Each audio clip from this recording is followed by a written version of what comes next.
And we are back with another edition of the College Football Review with you. So I don't got to do it all that time this time with the finger. But yeah, with you. Week 6 of the college football season is in the rear view mirror, just like last week when we finished the 5th week. We said the same thing. But this is week number 6.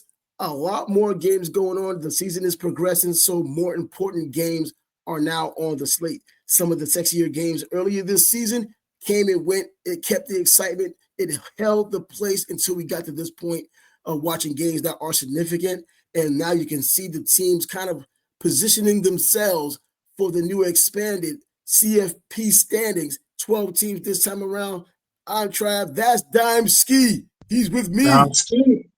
That's it. And we're going to go through this. Typically, we do it in about a half hour, sometimes left by a couple of seconds. But nevertheless, we're going to go through some of the games we think are the most important. As you can see, our playbook for the kickoff of week number 6. And typically with this kickoff, I go with when it really did kick off in the beginning of the college football week, which is most times on Thursdays. It continues into Friday, and then we get the big enchiladas on Saturday. Well, this time around, it was New Mexico State. I know you don't give a damn about those teams, but someone has to start somewhere, and New Mexico State playing Sam Houston State was the game that did it. And I guess for a point of reference, and of course, New Mexico State at home, 137-10. I don't even know why they were a 1.5 underdog. For those of y'all who want to put down a few coins on the game, they were an underdog. Anyways, they blew them out 37-10.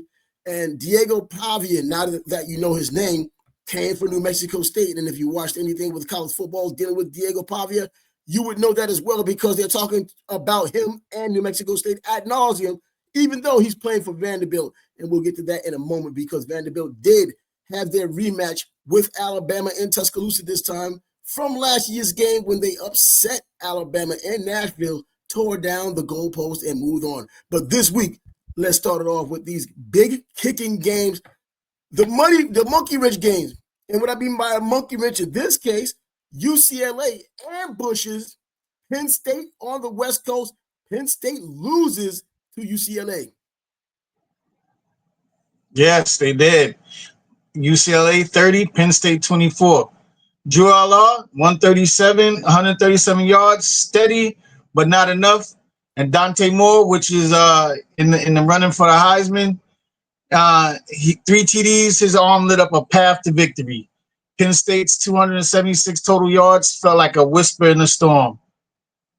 I'll tell you what, though, going by our list, which I will talk about a little bit later, well, I guess it's more of my list than your list or our list, the Heisman talk, yeah, we got some Heisman Trophy candidates. I don't know if my man Moore might have made the list, but we'll find out about that a little bit later. But Penn State going out west and losing, I didn't think that would be a sabotage kind of a game, only because UCLA is having problems of their own, as we've seen so far this season, to the point to where their head coach, their former greatest running back, one of their great running backs, Deshaun Foster, was fired, along with a litany of other coaches that we've talked about in previous weeks. But Deshaun Foster was fired, and now they continue to play. We thought they, being 0-4, we weren't expecting UCLA to be anything, especially after Penn State lost at home against Oregon last week. We thought this would be one of those get back on track games, or just get a nice blowout, get the taste out of your mouth from the previous week, and it made it even worse.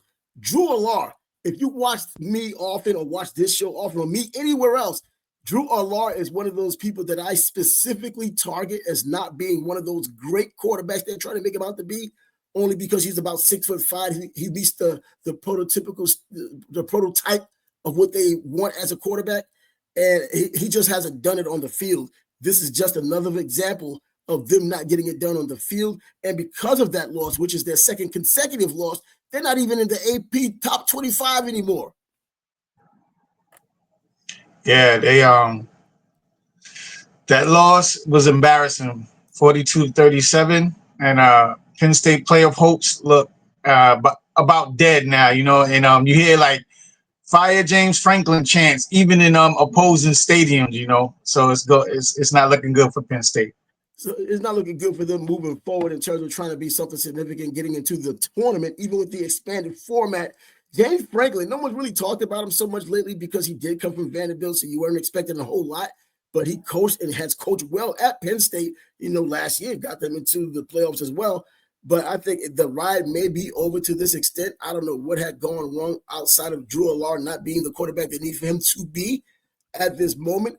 But, hey, Penn State catches the L, and as you said, it's going to be difficult for them to be taken seriously. If this was just a regular game because I had to catch myself, the only reason why is because UCLA, you think of them as a Pac-12, Pac-10 team, something from back in the day you forget because of all the realignment. They're also a Big Ten team because I was like, you know what, Penn State can take this on the chin, come back and still beat all the other teams in the Big Ten and probably win the Big Ten, in the most hypothetical sense. But no, they lost last week to Oregon, which is now a Big Ten team. And now they lose to a winless UCLA team, which is now in the Big Ten. So they are 0-2 in the Big Ten. Things aren't looking good for them, and they still have a nice part of that Big Ten schedule to play against tough teams, and that's going to be another issue for them. So we got them out of the way. Penn State being them, got them out of the way. They might be out of the way for the rest of the season. That takes us down to, one of the bigger games that was played yesterday. Miami took on Florida State in Tallahassee, Bobby Bowden Field, Doak Campbell Stadium. I didn't know necessarily what to expect because we saw something out of Florida State a couple of weeks ago, several weeks ago, in the beginning of the season. They beat that Alabama team. They did lose to Virginia, but there's something to be said about that, and I think I did say it last week in regards to Virginia not having their number, but probably pulling off the upsets when they need to. They did it to them when they had that long winning streak. When they first came to the ACC, Florida State, that is, Virginia was the first team to beat them. And Florida State was 7-3 against them over the last 20 years, but they were still able to beat Florida State in Charlottesville last week. And Florida State, I thought, getting up for Miami, Tommy Castellanos, the quarterback for Florida State, doing his usual talking routine like he did during the preseason against Alabama, saying that Nick Saban couldn't save them. Now he's talking about, we're going to win this game at Doak Campbell. We're going to storm the field after beating Miami. None of it came into fruition. Miami made the game more difficult than it needed to be, but still found a way to win. Yeah, it was a showdown in Tallahassee. Miami went on the road as the number 3 team in the country. Handed number 18 Florida State a 28-22 loss, improving to 5-0 and keeping their playoff hopes alive. The Hurricanes built a huge lead at one point, and it was 28-3 early.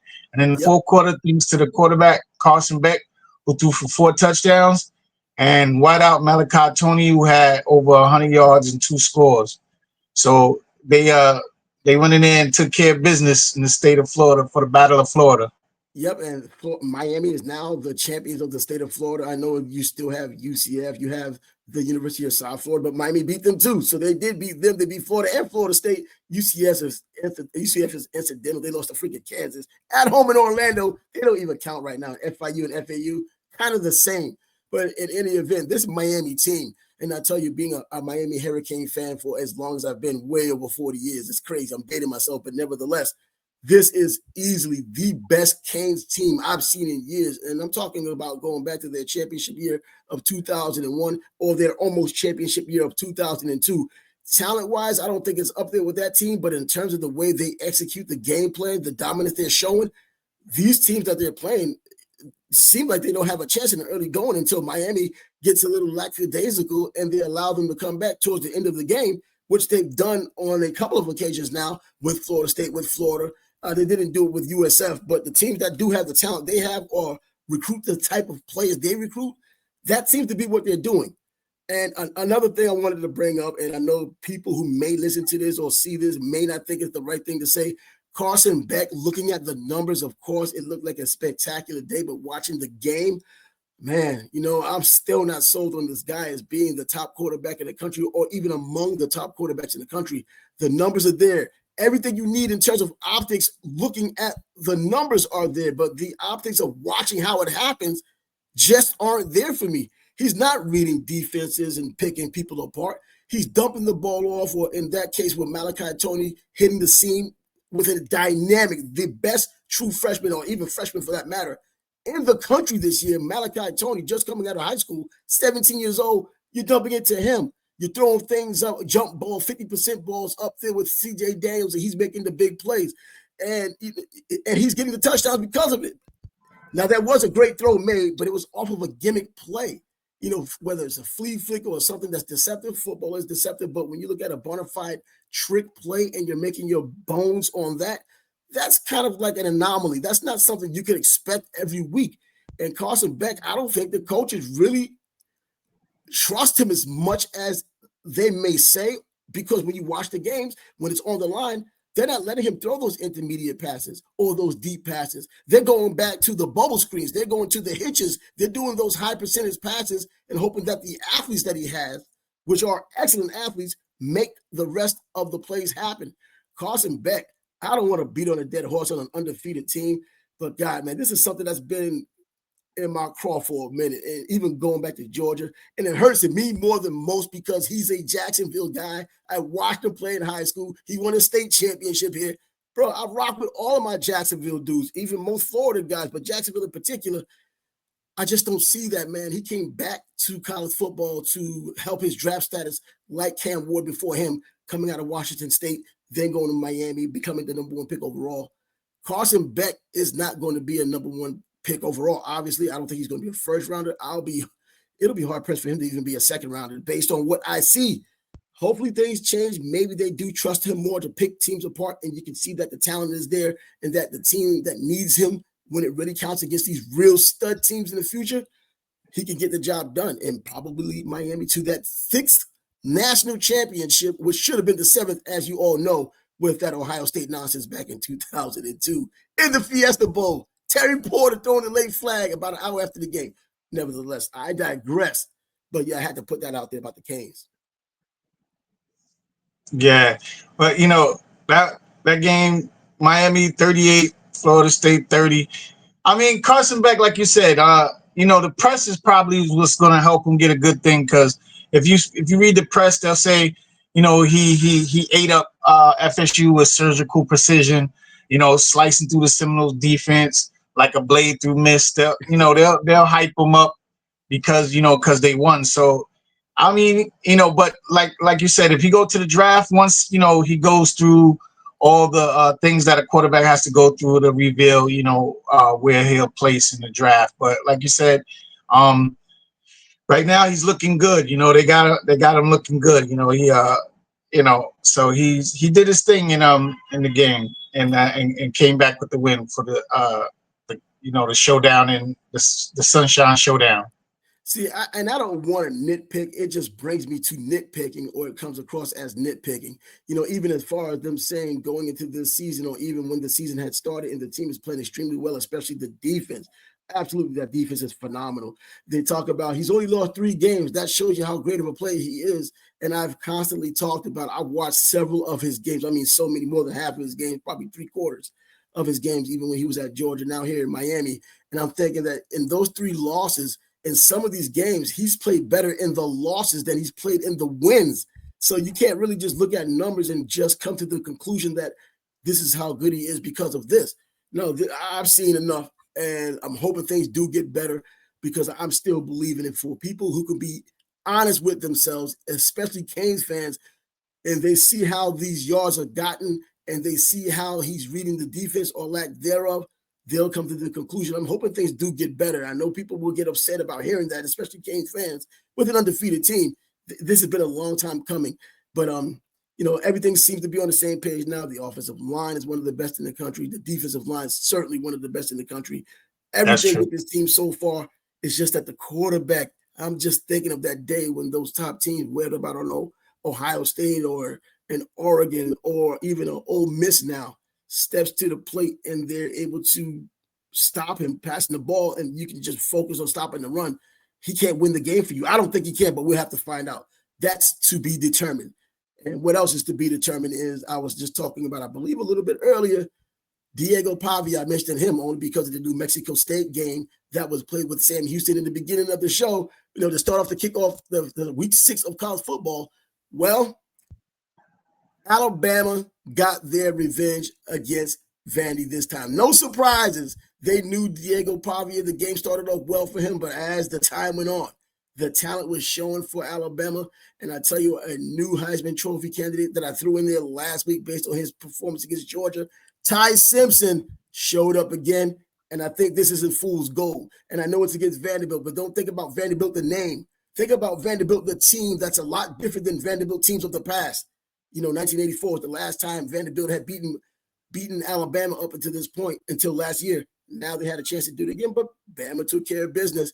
But Ty Simpson, unlike Carson Beck, who I just mentioned, is picking defenses apart, making excellent decisions, and running the ball effectively when he has the opportunity.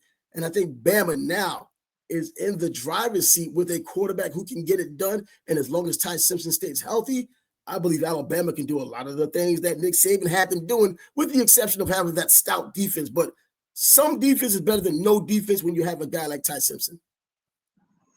That's true. It was a battle in Tuscaloosa. Alabama showed their depth and resilience in a 30-14 win over the number 16 Vanderbilt. And I think Vanderbilt hasn't been ranked playing Alabama since like the early 1900s, like the 1936 or 1944. So that tells you something about this Vanderbilt team coming in ranked. And Ty Simpson, like you say, he threw for 340 yards and 2 touchdowns. And Jan Miller, he added with 136 yards on the ground. And and the score was close by halftime, but Alabama's defense, made adjustments and they forced big turnovers from Vandy's Diego Pavia. They had him, they had Diego fumble, and that's uncharacteristic of Diego. And but the Commodores, was shut out at halftime. Alabama put the game away. Yeah, and Diego is one of those players, man. Diego is one of those players that the numbers sometimes doesn't indicate how effective he is or how valuable he is to his team. But, man, his presence means a whole lot. And in the beginning of this game, you saw that presence. But as the game went on, Alabama forced those turnovers, and that was the deciding factor. And, of course, I got to give credit where credit's due, because I dumped on the guy before. It's like I'm dumping on everybody whenever the chance comes. Jan Miller, definitely stepping up. Before the season started, they were talking about how great he was. I know he was out because of injury, and I thought he was a good back, if nothing else. I mean, pretty average back based on what Bama's had in the past. But he was able to put it together, and everything worked out for him. And it's not because Vanderbilt is bad. Vanderbilt is good. They're 5-0 for a reason, and they've beaten solid teams along the way up to this point. And he was showing his electricity in terms of his foot speed. He was showing the vision, the power. He did a lot of those things I hadn't seen beforehand. The previous week, he only averaged less than 3 yards a carry. That shows that, well, he's not as special as they say he is. But when you start thinking about the pantheon of Alabama running backs, and you think about the Heisman Trophy winners, especially Derrick Henry, and then you even think about Trent Richardson, you're thinking about, at least collegiately, excellent players. He's not there yet. I don't know if he's going to ever get there, but he's better than what I was giving him credit for. He showed it against Vanderbilt, and, he was effective like they needed him to, but in unison with Ty Simpson being effective as a quarterback, being able to open up those lanes for him because you couldn't just concentrate on the run. I think that had a lot to do with it as well. But talent-wise, yes, the talent's there to do some things. Alabama doesn't just get regular players. They get very good players. They get the best of the best most of the time. And even with Saban gone, the name of Alabama is still going to bring sprinkles of the best and the best. He's one of those sprinkles, and he played a damn good game against Vanderbilt and was a huge part, just as much as Ty Simpson. Yeah, I think, like you said, Ty Simpson's ability at quarterback is opening it up for Jan Miller, and now they're going to be a dynamic duo, something to deal with throughout the rest of the season. Now, the one game I wanted to talk about that we can put that to bed, Vanderbilt didn't get a chance to tear down the goalposts in Tuscaloosa. That wasn't going to happen anyway, kind of like the reverse of what Tommy Castellanos was saying about Florida State. Yeah, we're going to be tearing down the goalposts after the game. Bro, I don't think you want to tear down the goalposts after catching an L at your home stadium. That doesn't work like that. So Vandy wasn't going to do it either in Tuscaloosa. But come on, I know we're talking about the upsets that had happened. And the biggest upset, obviously, Penn State going out west, losing to a winless UCLA team. Let's not forget about the University of Florida beating Texas. Fool's gold in college football, Texas. The Longhorns were beaten by the Gators in the swamp. And before this game, I wish I would have just come on and broadcast this and just said it. I picked Florida to win the game, not just a 4.5. I picked Florida to win. Florida has the toughest schedule in the country. Now, there may be some teams just as tough. Florida has the toughest team in the country, the toughest schedule in the country. And it's so hard to navigate it. And behind the scenes with Billy Napier on the hot seat or the hotter seat, and then never know. I guess it's a little lukewarm right now. They don't know what the hell to do right now with him. But Texas having their issues. We're talking so much about Arch Manning and what he's doing and not doing, and they're just expecting him to do more. He's getting a mulligan like each week because, well, he did it wrong this week, but he will. He's just learning. Just imagine. Just wait. And he goes to Tuscaloosa. Damn, I got Bama on the brain. He goes to the swamp in Gainesville, and that Florida defense with a week to prepare because they had a bye week last week took care of business. Was able to knock him out of there. Texas also no longer in the top 10, actually top 15. Yeah, Florida upsets Texas. The Gators unranked. Riding coming in on a 3-game losing streak, stunned number 7 Texas 29-21 in Gainesville. DJ Lagway had his breakout game, throwing for 289 yards and 2 TDs, both to Dallas Wilson, an outstanding receiver, and who had a monster debut. Arch Manning was sacked 6 times and threw 2 picks. And like you're saying, the name on his back is giving him a lot of leeway. But I root for the Manning family, and I do hope he turn this season around and look like a real Manning after this upset.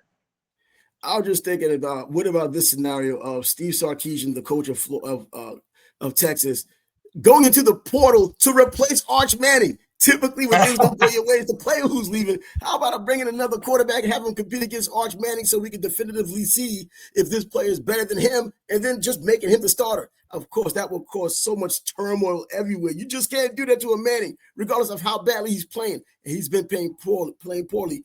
DJ Lagway, by the way, played as well as he had played. He's a Texas guy as well. He was Mr. Texas in the state of Texas coming out of high school, the number 1 dual threat quarterback coming out of high school. So this shouldn't be so much of a surprise. It's been more injuries with him than actual production based on not being able to pick up the college game. In fact, he showed some glimmers of hope or some glimmers of talent even as early as his true freshman year last year. When Graham Mertz went down, he came up against Miami, made some nice throws, but that was a pretty decent Miami team until later on when that secondary gave up everything. But yeah, DJ Lagway is legitimate, so he's just catching up to his talent level if he's going to continue from here. If the injury stayed to a minimum, and that's a huge if because he's been consistently injured, didn't play in the spring and the fall, didn't play the entire fall because of another injury. Now he's kind of getting his sea legs. We're this deep in the season, had a bye week to kind of get healed up for whatever might have ailed him. Now he's doing what he's supposed to have done. Not so much a surprise to me in terms of Florida still getting those quality players. It's just that everything not kind of going their way.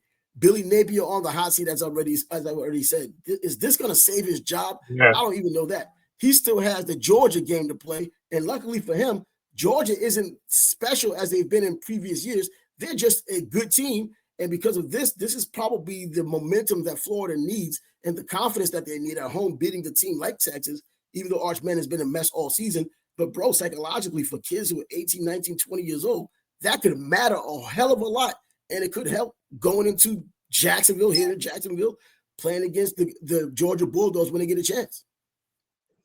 Yeah, that should be a good game. Like you said, I'm right there with you on that. The psychology behind beating a ranked team and going in against another ranked team going to give them all the confidence in the world. So I look that should be a good game to watch for Florida and the Bulldogs. So now we talk about how it's looking. I went through the monkey wrench because those are all monkey wrench games. This is that time of year when, as the time goes on, you're kind of trying to find out who's really legit, who isn't, and then all of a sudden you see something like this past weekend happen when all these teams that are expected to win lose, or some teams looking a lot better than they should look, and here you get it. So now you look ahead, and how's it looking now? Well, you look at what Miami's number 2 in the country now. AP 2 in the country, I think coaches poll as well. They leapfrogged Oregon. I remember last week when Oregon leapfrogged Miami because they beat Penn State, which was a big win at the moment. And now we see that win might not have been as big as we thought it might have been. And I remember Miami fans last week complaining about Oregon leapfrogging them. How could they leapfrog us, bro? Miami got into the second spot anyway by beating a 1-2 Florida team that wasn't ranked anyway, and you were at home and you tried to give up that lead. So, there was some damn flaws there. I understand the homerism, but Miami fans were complaining about that. I wasn't complaining because I was like, hell, whether it's 2 or 3, you're still in the top 12 and you're going to get your opportunity. I guess when you're that high, you also want the benefits of the seeding as well. And I see, because you get the easier games, I guess, relatively speaking, because everybody's pretty damn good when you narrow it down to the top 12 teams in the country. But you want to make it as easy as possible, just like the NCAA basketball tournament. But now Miami's back where they believe they need to be, and the way things have shaken out, they deserve to be where they are now, number 2. So Miami's at number 2. Ohio State still number 1. Ohio State on cruise control, still not getting credit that they deserve, being the defending champs. They're probably going to get the benefit of the doubt because they're defending champs, even though that team isn't the same team, but that's just how it works. They'll ultimately have to play who they need to play. And I think this upcoming week, it's going to be Indiana playing against Ohio State. That's going to be a game that people are going to be interested in. That is going to be a game. Fernando Mendoza, he's one of those guys, if we wanted to skip another one, talk about the Heisman talk, he's one of those guys on my Heisman list. In fact, I think he's leading in the clubhouse at the moment on the Heisman list. And since I'm already talking about the Heisman and I already expected left new guests and all that type of stuff, and I had new guests as a category only because there are now new people entering the chat. We talked about Texas Tech in the past, but now we're talking about Ole Miss, even though they were already there, but now you can really talk about them a little bit more. I thought it would be a closer game between I thought Ole Miss wouldn't be as good as they actually are, but they are. And, you think about Lane Kiffin, you think about offense, but Ole Miss is playing some good defensive basketball. Damn, bro, I'm all over the place. This is October, man. Before you know it, you have the Midnight Madness with all these basketball teams. They'll be playing on November 3rd. College basketball will be starting then. But nevertheless, I'm thinking that Ole Miss is certainly one of those teams that have entered the chat. Now you can really consistently speak about them instead of just mentioning them as an afterthought because of their record and just putting them there because of that. But yeah, I think that there's a whole lot to come. A guest like Ole Miss being as good as they are and probably can cause a lot of issues. No one ever really expected it. They expected them to fall by the wayside, but you still have Tennessee in the mix. You still have Texas A&M consistently still winning now. A lot of SEC teams there. Let's see how it shakes out. Yeah, Ole Miss is they 5-0 and 3-0 in the SEC. QB Trinidad Chambliss, he did his thing this week. Threw for 314 yards in a breakout campaign. And running back Kedrick Lacey, he added with 87 rushing yards and wide receiver Lee. He chipped in with 70. So the Rebels held it in. So they did their thing. So I mean, it's looking good for the Rebels. Like we'll see how it plays out when it gets closer to time to start aligning playoff positions. Well, the way things are going now in college football, we're at the middle of the season, so you're getting a lot of these rivalry games. We're talking about, I was just mentioning Georgia, Florida, which is going to happen at the end of this month, probably somewhere in November. It's always at the end of the month, the beginning of November. But the Red River rivalry, looking ahead, I guess I could just jump down my list, but I'm not even going in chronological order. I'm just talking as I go. But yeah, the Red River rivalry between Texas and Oklahoma, I don't even know what to think about this. It's going to be, I don't know, for them it's a great game because it's their rivalry, but is it really that great after all? Because you have Arch Manning, who's turned out to be nothing but hard garbage this year, and then you still don't have a team that's not playing quarterback for Oklahoma. So Oklahoma, they played Kent State yesterday and they won 44-0. And if you're one of these gambling types that wanted to take the 54 or 53.5, you didn't get it because there was no participation by Kent State to add even 10 points on that would have gotten you the 54 points you needed to cover the 53.5. I'm only saying that because of personal grievance. I did it and I didn't get it. But that's where that's coming from. So let me jump down here to the Heisman talk race. Let me say, I already mentioned, I think Fernando Mendoza is still number 1 right now. And number 2, I don't even have a list right here. I'm going off the top of my freaking head because my computer had to reinstall and other stuff, and I picked up some updates. But nevertheless, let me see. Number 2, Ty Simpson has to go up the list. Ty Simpson has to go up the list. And then you have Jaden Ava, who's up there. Ava, I guess. Ava from USC. Very good quarterback, even in losing efforts like they did last week against Illinois. Still that prolific throwing quarterback that doesn't just throw to big athletes. He's actually making things happen himself, reading defenses and making it happen. And then finally, I think I throw a defensive player out there since Diego probably had to fall down. Somebody had to come up. It's not even a homer pick for me. Ruben Bank could have been on this earlier in the year, but I didn't put him on there. But anyways, that's what I'm going to talk about now. I guess now we got to try to keep it to a 30-minute limit. So I guess we got to jump on that 30 minutes now because we're already there.